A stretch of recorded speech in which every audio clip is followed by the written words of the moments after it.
pagi semuanya. Baik, kami dari kelompok 2, yaitu kelompok yang akan menjelaskan CV dan Firma. Sebelum kami mulai, kami mengucapkan berterima kasih kepada Ibu Rani Kartika yang sudah memberikan kesempatan untuk menjelaskan materi ini, dan yang saya hormati juga teman-teman mahasiswa yang hadir pada hari ini. Baik, untuk materi pertama akan disampaikan oleh Keisha. Pada Keisha dipersilakan. Baik, terima kasih Mbak. Definisi CV. Persekutuan komanditer yang disebut CV ini juga diatur dalam KUH Dagang. Pasal 19 KUH Dagang menyebutkan bahwa persekutuan komanditer atau CV adalah suatu persekutuan untuk menjalankan suatu perusahaan yang dibentuk oleh beberapa orang. Sekutu yang secara tanggung-menanggung bertanggung jawab untuk menyeluruh pada satu pihak dan satu orang atau lebih sekutu sebagai pelepas uang pada pihak lain. Tentang CV. Perseroan secara melepas uang yang juga dinamakan perseroan kompetitor.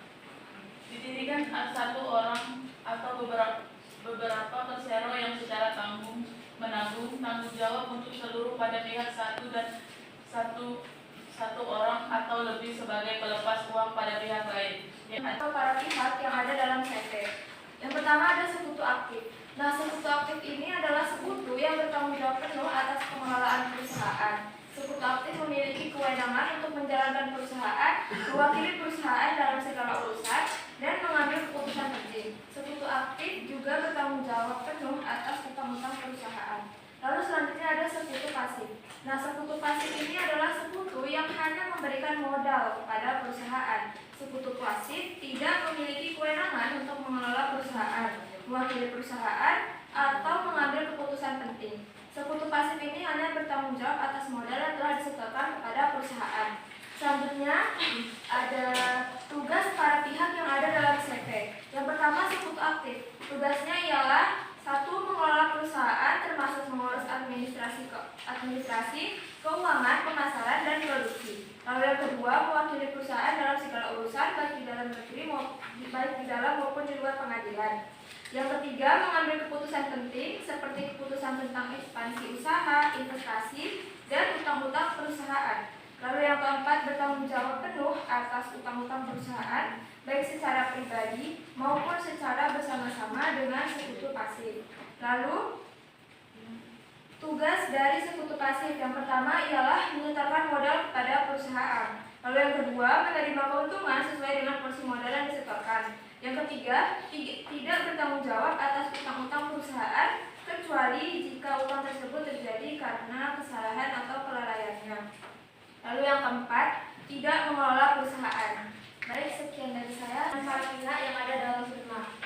Sekutu komanditer adalah sekutu yang hanya memberikan modal kepada perusahaan.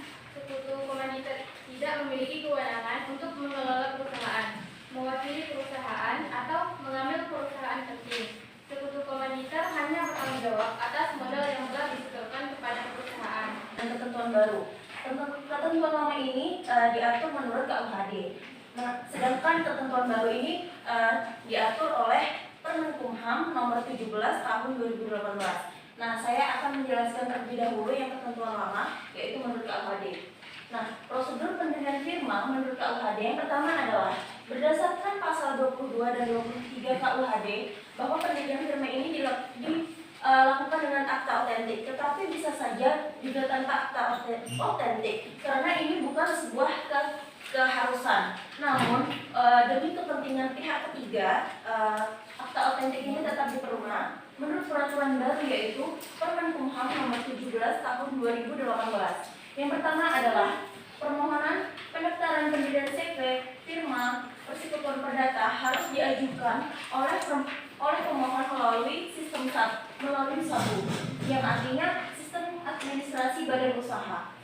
Yang kedua, permohonan sebagaimana dimaksud pada ayat 1 harus diajukan paling lama 60 hari terhitung sejak tanggal akta pendirian CV, firma, persekutuan perdata telah ditandatangani. Yang ketiga adalah permohonan sebagaimana dimaksud pada ayat 1 dilakukan dengan cara mengisi format pendaftaran.